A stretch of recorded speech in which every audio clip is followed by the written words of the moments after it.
More tips on moving to France. So you've finally made your decision to follow your dreams of getting out of the rat race once and for all and hopping off to France.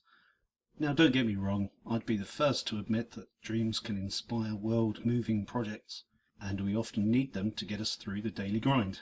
But I probably don't have to remind you that it's dangerous to be guided by them alone, for sooner or later reality will raise its ugly head.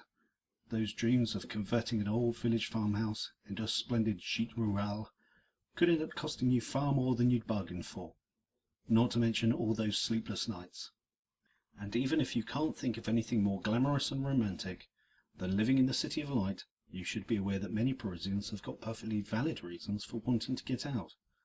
What's more, it does actually rain in France, winters may be extremely cold, and it can snow, even on the Mediterranean coast.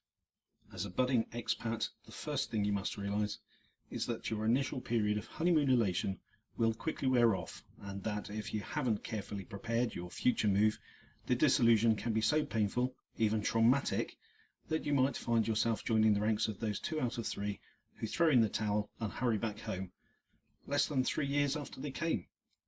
To be forewarned is to be forearmed, so it's important to understand before you set off that you'll find in France very little of what you've left behind, and that living in a country whose customs, culture, and institutions are significantly different to your own will make everyday life a permanent challenge, where the simple things you took so much for granted at home can become almost insurmountable obstacles, and even a simple telephone conversation in French can be an ordeal.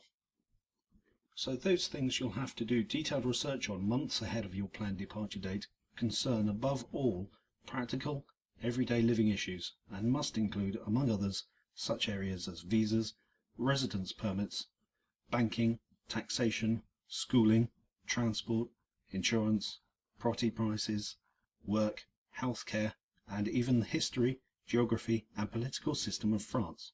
You'll also have to make a realistic assessment of how much your move and establishment is going to cost you, and how you're going to survive financially in the years ahead.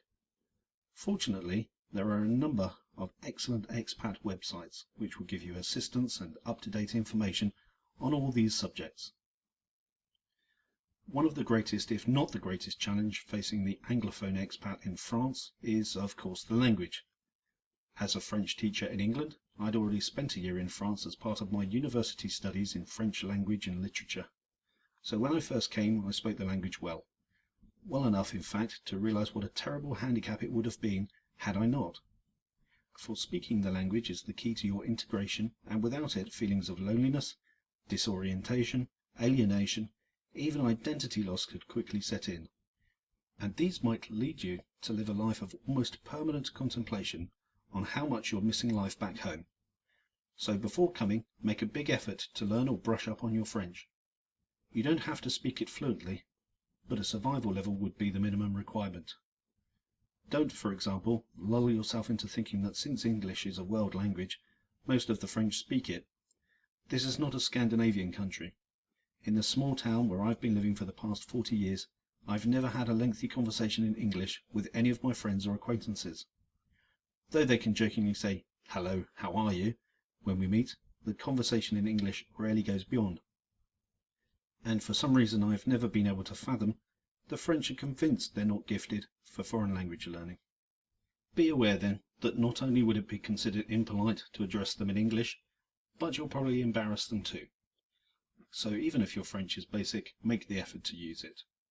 You'll be rewarded for this. Mind you, you might only be coming for the weather and cheap plonk, and have absolutely no intention of embracing the language, the country, and its people. In that case, make sure you settle close to a sizable Anglophone community, whose main concern is to reproduce their home style of living in France. You may need their help and support in getting through. But don't get the idea that the French are xenophobic. I've personally found that being English, and I'm sure the same goes for other Anglophone nationals, has always worked in my favour. Even so, you'll have to come to terms with the fact that you'll be permanently labelled as a foreigner. I lived for a number of years in a small town of some 4,000 inhabitants, where behind my back, of course, I was known to everyone as l'anglais. My philosophy, however, has always been to be as pleasant and polite as possible with others, and in the vast majority of cases I've got it back. Generally speaking, I've found that the French tend to be naturally reserved and wait for the foreigner to make the first move. So if you're a man, going regularly to your local cafe, especially at aperitif time, would certainly be interpreted as a friendly sign. And both of you joining a club or association can be an excellent way of meeting people who share the same interests as you. Or, if you're single, you could envisage the more radical solution of hitching up with a native. That's what I did more than 40 years ago, and I've never lived to regret it.